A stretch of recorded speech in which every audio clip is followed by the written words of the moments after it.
అనకాపల్లి జిల్లా అనకాపల్లి మండలం పిసినికాడ పంచాయతీ పరిధిలో ఉన్న అనహిత మరియు మహాలక్ష్మి బొగ్గు ఫ్యాక్టరీ వద్ద గ్రామస్తులు ధర్నా. ఈ ఫ్యాక్టరీ కాలుష్యం వల్ల అనేక ఇబ్బందులు పడుతున్నామని పలుమార్లు అధికారులకు ఫిర్యాదు చేసినా పట్టించుకోవటం లేదని వాపోయారు. గ్రామస్తులంతా ప్రధాన రహదారిపై బైఠాయించి ఫ్యాక్టరీ మూసివేయాలని స్థానికులు డిమాండ్ చేశారు. పొల్యూషన్ కంట్రోల్ బోర్డు ఈ ముకుందరావు మాట్లాడుతూ అనహిత బొగ్గు ఫ్యాక్టరీ సమస్య మా దగ్గరికి వచ్చిందని, త్వరలో దీనిపై సమగ్ర విచారణ జరిపి గ్రామస్తుల కోరిక మేరకు తగు చర్యలు తీసుకుంటామని తెలిపారు. మాది పిసినికాడ పంచాయతీ బిఆర్టీ కాలనీ. ఇక్కడ గత 30 సంవత్సరాలుగా మేము నివసిస్తున్నాము.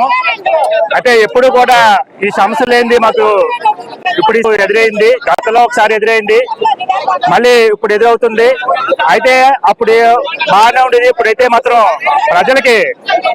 ప్రజలందరికీ కూడా అనారోగ్యం, అలాగే ఆస్మాలు, ఊపిరితిత్తుల సమస్య ఇది కూడా జరుగుతుందండి. ప్రతి ఒక్కరు కూడా హాస్పిటల్ పాలు అవడం, చిన్నపిల్లలకి అనారోగ్యం పాలు అవడం జరుగుతుంది. చూడండి ఒకసారి ఇది చూడండి, బూడిది ఒక ఇంట్లోని ఒక ఆడ మనిషికి అసౌజలితే ఎంత బూడిద వచ్చిందండి ఒక ఇంట్లో నుండి. అలాగే ప్రతిరోజు కూడా ఈ బూడిద అంతా రావడం జరుగుతుంది ఒక ఇంట్లో నుంచి. అధికారులందరూ తొందరగా స్పందించి మాకు న్యాయం చేస్తారని కోరుతున్నాము. అంతేకాదండి, ఇక్కడ పక్కనే సుజనా శామంతి వాటర్ ఫాల్ పక్కనే ఉన్నదండి, పెద్ద నది ఉంది. అందులో ఈ బూడిదంతా కలిసి అందులోకి వెళ్ళడం జరుగుతుంది. ఆ వాటర్ నే 3 మండలాలకి వాటర్ పంపించడం జరుగుతుంది. అదే వాటర్ ని నేను తాగడం జరుగుతుంది. కాబట్టి అధికారులు స్పందించి మాకు న్యాయం చేస్తారని కోరుకుంటున్నాం.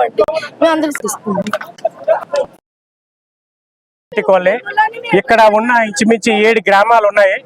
అలాగే Ramapuram, UDA colony, Sampathpuram, Pitco colony, DB colony, Ramabhadrapuram colony, Krishnapuram ఉన్నాయి. సార్ చాలా దారుణంగా ఉంది పరిస్థితి. ఇక్కడ ఉన్న జనం ఇంచుమించి 19,000 జనం ఉన్నాం ఈ 7 గ్రామాలను. అయితే మా పరిస్థితి చాలా తీవ్రంగా, చాలా ఇబ్బందిగా ఎంత పడుతున్నాం అంటే మా బాధలు ఎవరికి చెప్పుకోలేకపోతున్నాం. దయచేసి సార్ మేము అంటే అన్ని మాట్లాడితే దయచేసి ఈ ఆలగాని ఎవరైనా స్పందించకపోతే ఈ ఫ్యాక్టరీ రేపు జిల్లా వరకు వెళ్తుంది. లేదు జిల్లా కూడా స్పందించకపోతే రేపు రాష్ట్రాలకు కూడా వెళ్తాము. కానీ ఏదైనా సరే ఈ ఫ్యాక్టరీ మాత్రం ఇవాళ మాత్రం వచ్చి మాకు ఏదో స్పందించి ఈ ఫ్యాక్టరీ ఆపుతున్నారని చెప్తేనే ఇక్కడ నుంచి కదిలేది. లేదంటే మాత్రం ఈ ఫ్యాక్టరీకి ఇక్కడ నుంచి మాకు హైవేకి, మా రోడ్డుకి ఎక్కే ఈ కంపెనీ రోడ్డు ఉంది. రేపు ఇదే కానీ పరిస్థితి అయితే మాత్రం రేపు జేసీబీలు తీసుకొచ్చి ఈ రోడ్డు కొట్టడం కూడా జరుగుతుంది స్పందించకపోతే.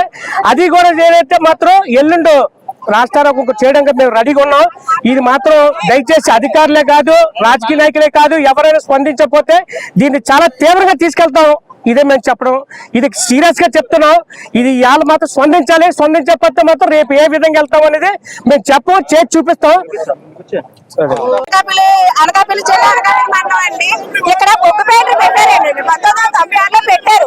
పెట్టి ఏదో లైట్ గా తక్కువగా చేసేవారు. తర్వాత ముందోసారి ధర్నా చేశారండి. అప్పుడు కూడా ధర్నా చేస్తూనే ఉన్నాం. మా గ్రామం నుంచి ధర్నా చేస్తుంటే కొన్నాళ్ళు ఆపుతారు, మళ్ళీ స్టార్ట్ చేస్తారు, కొన్నాళ్ళు ఆపుతారు, స్టార్ట్ చేస్తారు. మేము అలా ధర్నా చేసుకుంటూ గత 20 సంవత్సరాల నుంచి ధర్నా చేస్తున్నాం. కానీ మనిషి శ్వాస పీల్చుకుని బతుకుతారు. ఇక్కడ ఉన్న వాళ్ళందరూ పేద ప్రజలు, ఏదో కష్టపడి ఇల్లు కట్టుకొని ఆ రోజు రామారావు గారు ఇచ్చినవి, ఇప్పుడు వైఎస్ జగన్ గారు ఇచ్చినవి ఉన్నాయి. పేదలు కష్టపడి బతుకుతున్నారు. మనిషి పీల్చుకునే శ్వాసలో ఎంత బుగ్గు వస్తే ప్రజలు ఎలా బతుకుతారు, ఎలా బతుకుతారని ఇప్పుడు వరకు మేము 2 సార్లు ధర్నా చేసి అన్నిటి కలెక్టర్ ఆఫీస్ కి అన్నిటికీ రిపోర్ట్లు ఇచ్చాం. అయినా స్పందించలేరు. ఏ ఉద్దేశంతో ఇంతలా రన్ చేస్తున్నాడు అతను? తక్షణమే ఇక్కడ కంట్రోల్ బోర్డు ఏం చేస్తుంది? ప్రజాప్రతినిధులు, అధికారులు ఏం చేస్తున్నాయి? అధికారులు తక్షణమే ఇక్కడికి వచ్చి చర్య తీసుకోవాలి.